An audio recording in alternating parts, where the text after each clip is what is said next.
This is not a sci-fi story.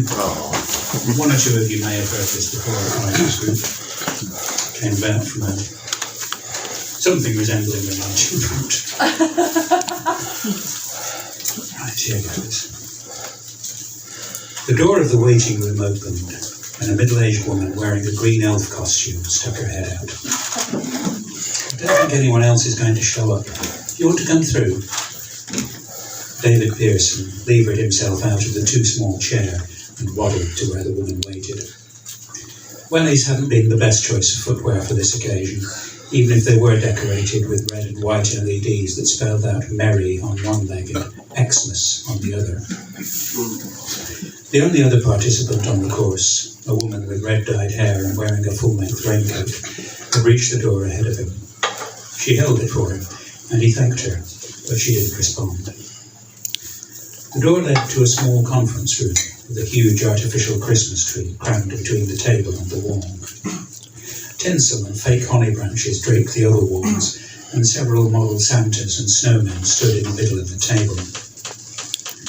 The woman in the elf costume squinted at their name badges.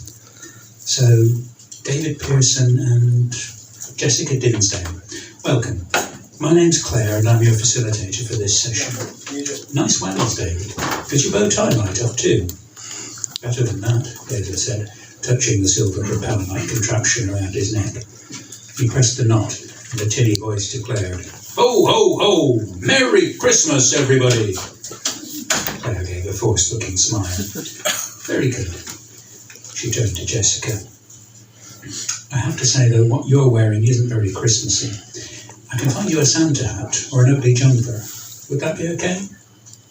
Jessica shrugged, and the coat fell from her shoulders, crumbling on the floor. Underneath, she wore a red bikini with a white fur trim.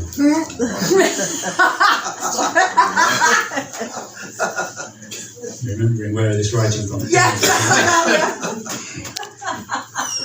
For a long moment, Claire and David stared at Jessica. Then Claire said, very nice. You can put your coat back on if you're cold. Jessica pulled out the nearest chair and flopped into it. She leaned back and touched her forefinger and middle finger to her lips as though wishing she could smoke. Claire gestured to a nearby seat and David sat in it. Claire sat on the other side of the table, facing David and Jessica. David gave silent thanks that he wouldn't have to deal with the distraction of looking at Jessica all the time. Claire gave another forced smile. So, I take it you both know why you're here? David cleared his throat. One of my neighbours turned me in. Claire smiled again, more sympathetically this time. I'm sure they had good intentions. They got £100 in B&M vouchers. Jessica made the first sound David had heard from her. A snigger. Claire turned to Jessica. It's not funny. Christmas is the only thing that's keeping our economy going these days, so it's every citizen's patriotic duty to spend as much as possible in November and December, even if they have to live like church mice the rest of the year. Neither David nor Jessica responded. Claire clasped her hands together. Why don't you each tell us a little about yourselves? Family, job, hobbies, anything you like. After an uncomfortable silence, David said, I'll go first, shall I? I'm an accountant, divorced, 2 children I don't see even at Christmas. I trained as a chef and I still like cooking for people, but I don't often bother when it's just me. Thanks, David, that was great. There was nothing great about it, David thought. Claire probably said that to everyone. Jessica? Jessica shifted in her chair. David wondered if she'd refuse to speak. Charity worker, divorced, joint custody of our daughter, no time for any hobbies. Smashing, said Claire. Would you like to tell us what you hope to get out of this course? No idea, said David. I only agreed to do it because it's cheaper than paying the fine and I can write off the cost of the train fare against my taxes. I can't afford the fine, said Jessica. Great, said Claire. So if I was to ask you to do something Christmassy, right now, what would you do? In June, said Jessica. It's maybe a little early, said Claire, but you should always be prepared, especially with a conviction for humbuggery on your record. She managed to say humbuggery with a straight face. The which was probably a big part of why she got the job. "I'd offer to cook Christmas dinner," said David, confident that they wouldn't have any of the ingredients or facilities. "Wow," said Claire. "Maybe you don't need to be here after all." "I'd go back to my reindeer sanctuary," said Jessica, "if I was allowed." "Once the course is over, sure," said Claire. "No reason why not." "Great," said Jessica. "Can you overrule the inspectors who shut it down because it wasn't Christmassy enough?" "I don't think I can do that," Claire replied, plainly not picking up on Jessica's sarcasm. "Reindeer sounds very Christmassy. Why did they say it wasn't?" "Reindeer aren't the problem. Sanctuary is the problem. You go to a Christmas experience, it's got to have reindeer, right? Only our climate doesn't suit them, and you have to import their food, and they're smelly and not very friendly. They're basically walking money pits. And then they get sick, so you can't send them back to Lapland, so you have to get rid of them, but nowhere will take them, not even an abattoir, not the ones that care about food safety. So I started a sanctuary for the abandoned ones, but it got shut down, because the reindeer were the only Christmassy thing about it, and even they're not very Christmassy when they're underweight and mangy and their antlers have dropped off." "Oh, okay. I see. I'm sorry to hear that." She forced another smile. "Okay, now we're going to watch a short presentation, and then we'll do some Christmas-themed group exercises. It might feel a bit awkward with only 3 of us, but just do the best you can." The presentation was one of those low-budget corporate ones, where all the actors were people who worked for the company.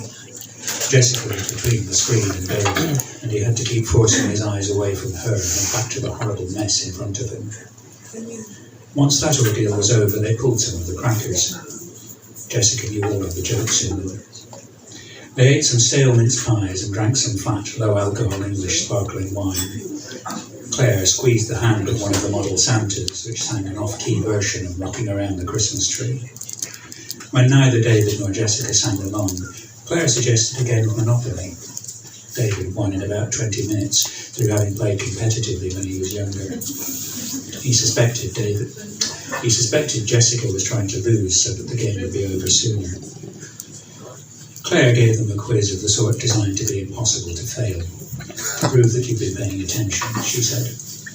She then gave them each a certificate to say they completed the course, and wished them farewell and Merry Christmas. Jessica grabbed her coat and hurried out the door. David caught up with her by the reception desk. "Do you have time to get a coffee over there?" He pointed to a cafe on the other side of the street. "No, I'm not getting in the sack with you," she replied, looking over her shoulder. His mouth hung open for a moment. "That's not what I'm talking about at all. It's about your reindeer sanctuary." She turned to face him, puzzled. "I think we might be able to help one another."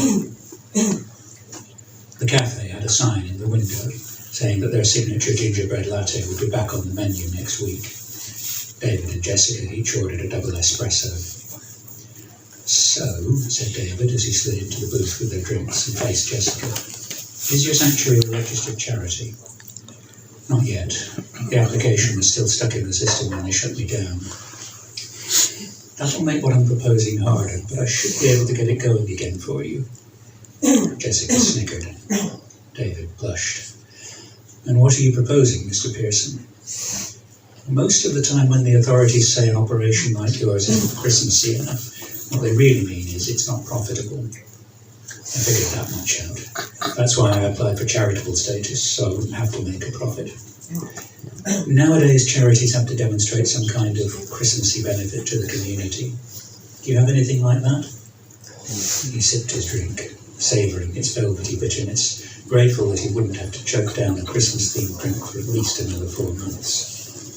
"I'm trying to undo all the trauma that those poor animals suffered from people wanting them to be Christmassy," said Jessica, pulling her coat tighter about herself. "So, no? No. Okay. Would you consider rebranding the sanctuary as a petting zoo?" Jessica slid along the bench towards the aisle. "You're wasting my time." David held up his hands. "Branding it as a petting zoo, not actually changing it into one." Jessica stopped and picked up her drink. "What's the difference?" It gives the appearance of providing a Christmassy benefit to the community without actually having to provide one, which means you're free to concentrate on helping the reindeer while the public and the authorities leave you alone. Jessica sipped her drink. That sounds dishonest. David grinned. The regulations say that a petting zoo has to be open to the public for 200 hours a year. That's just under 4 hours a week, on average. It could be every other Wednesday or 8 p.m. to midnight on Sundays. She scratched her cheek. The reindeer are usually asleep by 6. Exactly. I only let the public in when the reindeer are asleep. Or when they're poorly or grumpy or one of them's just had a baby. Any excuse to stop people from actually interacting with them. This is all very interesting, she replied. Are you sure it's legal? Mostly. There are a few pitfalls which I can help you avoid. She eyed him suspiciously over the rim of the cup. And what's in it for you? I get to help the charity become more Christmassy, which looks good if anyone else decides to snitch on me for not having decorations visible through my windows. And if I do it for free, or just expenses, I can write off the value of the time I spend against the taxes. Jessica finished her drink, carefully placed the cup on the saucer, and gave him a long smile. Well, David, I think my reindeer are about to learn the true meaning of Christmas.